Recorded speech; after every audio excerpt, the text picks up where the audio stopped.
Okay, so dadagdagan ko lang yung sinabi ko dun sa video. Na kasama ko si G, no? Nung kasama ko si G, Masmela Jr. nung Thursday ba yun, may nasabi ako dun. Pero dadagdagan ko, i-detalye natin. Kasi baka sabihin natin, hindi naman tayo marunong umintindi ng mga may certain disabilities na hindi pwedeng mainitan. Di ba? Halimbawa kung mainit. Kasi ito lang yung akin, 'di ba? Hindi kayo pwedeng mainitan at baka kayo sumpungin o magkaroon kayo ng attack. No, yung mga iniiwasan natin yung mga attack. So, ang question ko is bakit matagal kayo sa cellphone? Hindi ba't magkakos din ng attack yan? Kahit sabihin nyo umiinom kayo ng gamot regularly. May gamot kayo regularly at iniinom nyo on time, bakit matagal kayo sa cellphone?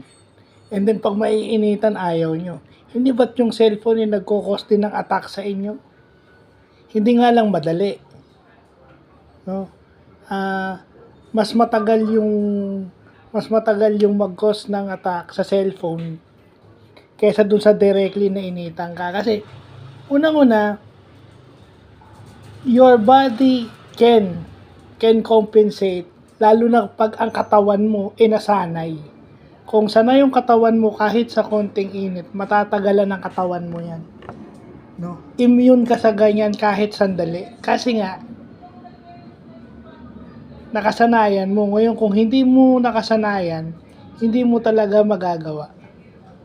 Hindi ka naman totally kagaya nung ginagawa kong maglalakad. Kasi dito sa Molino to, lalo na dito sa amin sa Adas, pwede mong lakarin.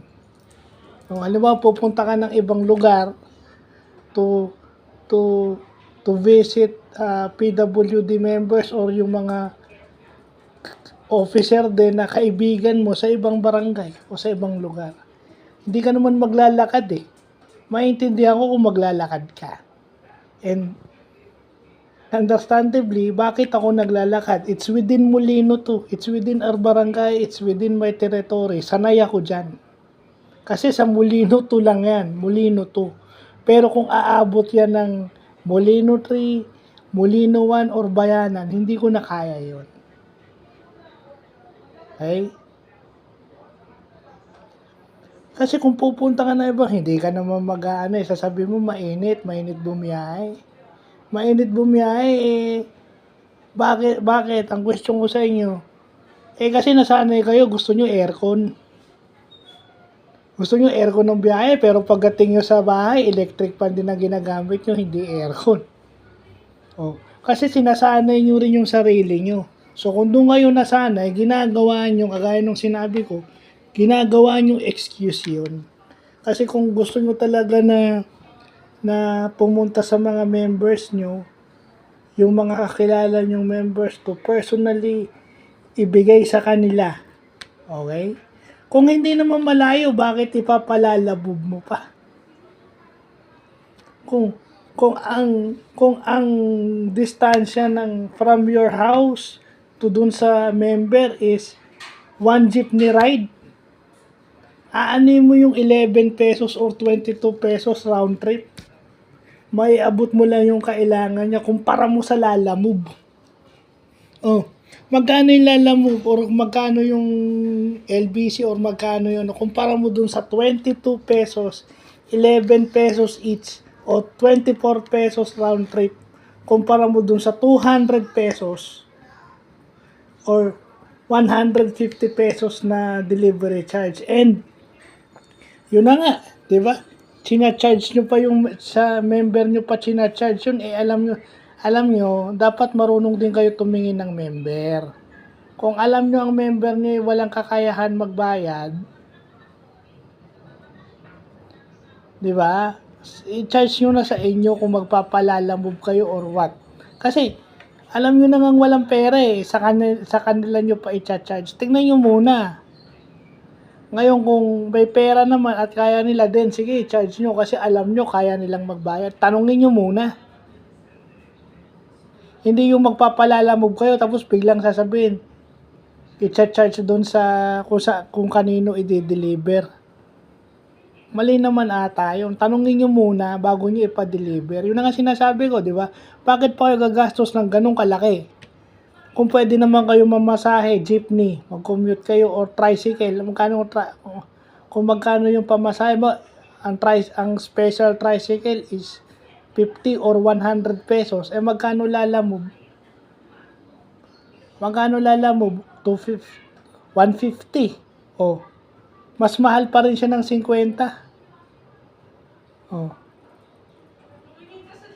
Tapos, ang masakit pa doon, eh, konti lang naman ang diferensya, pero ang itatanong mo, kanino mo i-charge? Sige, magpalalamove ka, pero wag mong i-charge doon sa member, i-charge mo sa'yo. So, minsan marunong din kayong magganyan. Kaya ako nasabi yun. Kasi, kung talagang dito sa pagiging PWD officer, wala kang kikitain dito. Wala kang kikitain dito. Walang sweldo rito. It is a thankless job. Buti pa nga presidente ng Pilipinas eh. May sweldo sila. Ito wala. Diba? So kung talagang gusto nyo maramdaman ng member niyo yung presensya nyo, doon kayo. At saka dapat dapat alam nyo kung sino yung kayang magbayad. Eh kasi kung alam nyo naman na hindi kayang bayaran, so bakit sa kanila nyo pa i-charge? Yun na nga yun, sa kanila nyo i-charge dahil ayaw nyo mahirapan, alam nyo na nga wala silang pambayad, i-charge nyo lang sa inyo. Pwede naman kayo magpalalamove or magpa-deliver kaso i-charge nyo sa inyo, hindi sa kanila. Kasi may nagugulat daw eh. May nagugulat dito sa mga sinabi ko, kaya unang-una yung sa mga nag-react, yung i-follow nyo na lang yung mga fina-follow ko. O yung mga friend ko sa Facebook na tinatag ko, doon nyo na lang i-follow. Ayoko na kayo na personally naka-follow sa akin kasi nagbabawas na ako ng stress. Yung mga ayoko nang makausap, hindi ko na talaga kinakausap. So kung sino man yung itatag ko rito at makita nyo, doon na lang tignan para makita nyo yung sagot. So, yun lang po.